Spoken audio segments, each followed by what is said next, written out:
Morning everyone, welcome to first flight study point. तो आज की जो बड़ी खबर निकल के आ रही है कि मंत्रिमंडल की बैठक में होगी हरियाणा सरकार के ग्रुप सी ग्रुप डी अस्थायी कर्मचारियों को रेगुलर करने पर चर्चा। जी हाँ, अभी हाल ही में जो मुख्यमंत्री नायब सिंह सैनी हैं उनकी अध्यक्षता में 5 अगस्त को एक मंत्रिमंडल की बैठक होने वाली है।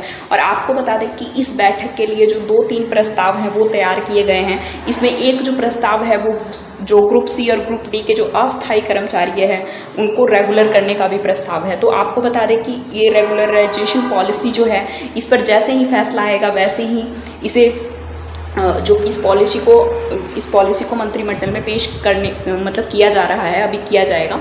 तो मंत्रिमंडल यह तय करेगा कि 5 साल या 8 साल या 10 साल से ज़्यादा जो अस्थायी कर्मचारी हैं वो जो काम कर रहे हैं उनको जल्दी ही रेगुलर कर दिया जाए और उसके बाद फाइनल पॉलिसी भी तैयार कर दी जाएगी। तो आपको बता दें अधिकारियों ने 3 मेन पॉलिसी मंत्रिमंडल में चर्चा करने के लिए बनाई हैं। जो एक है वो गेस्ट टीचर की तर्ज पर सर्विस सिक्योरिटी एक्ट देने का है और वहीं सर्विस सिक्योरिटी एक्ट की तर्ज पर जो अध्यादेश का मसौदा है उस पर एक पॉलिसी बनाई गई है। और वहीं दूसरी तरफ जो तीसरा मसौदा है वो है रेगुलराइजेशन पॉलिसी का तैयार होना।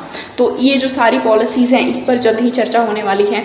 और जो मुख्य सचिव हैं TVSN प्रसाद, इन्होंने रेगुलराइजेशन वाली पॉलिसी है उसको तैयार किया है।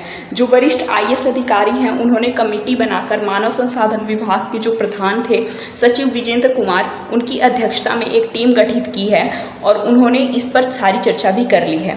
तो वीरवार को इस पॉलिसी पर जो अधिकारियों के साथ भी चर्चा की गई और जो मुख्यमंत्री नायब सिंह के मुख्य प्रधान हैं जो सचिव राजेश खुल्लर हैं वो जो हैं उनके साथ भी चर्चा कर ली गई है इन तीनों मसौदों पर। तो मुख्यमंत्री नायब सिंह सैनी के साथ 3 मसौदों पर जो अनौपचारिक चर्चा थी वो हो चुकी है और उसके बाद अब मंत्रिमंडल बैठक में ये तय होगा कि एजेंडा जो है वो किस तरीके से मतलब मंत्रिमंडल बैठक में ये तीनों मसौदे हैं उन पर चर्चा की जाएगी और इन पर जो तीनों मसौदे के बिंदुएं हैं मतलब जो मेन पॉइंट्स हैं इन पर चर्चा की जाएगी। और चर्चा के बाद जैसे ही फैसला आएगा मुख्यमंत्री का वैसे ही ये पॉलिसी बना दी जाएगी। तो मंत्रिमंडल ही तय करेगा कि जो सर्विस सिक्योरिटी एक्ट है वो बनाया जाएगा या फिर ऑर्डिनेंस जारी करना है या फिर क्या भी जो भी पॉलिसीज़ है वो मंत्रिमंडल ही तय करेगा। और बाद में जो विधानसभा में विधायक लाकर इसे पारित कर दिया जाएगा और ये कानून बन जाएगा।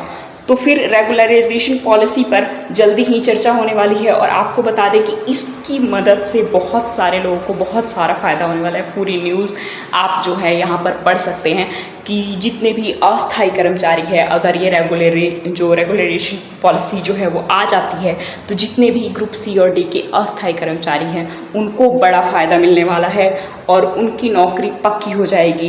वहीं साथ में यहाँ पे जो ये भी लिखा हुआ है कि 5 साल या 8 साल या 10 साल से ज़्यादा जो सर्विस कर रहे थे जो अस्थायी कर्मचारी जो अपने नौकरी को पक्की नहीं समझ रहे थे मतलब अब उनका भी रेगुलराइजेशन कर दिया जाएगा। और ये पॉलिसी बड़ी ही अच्छी खबर लाते हुए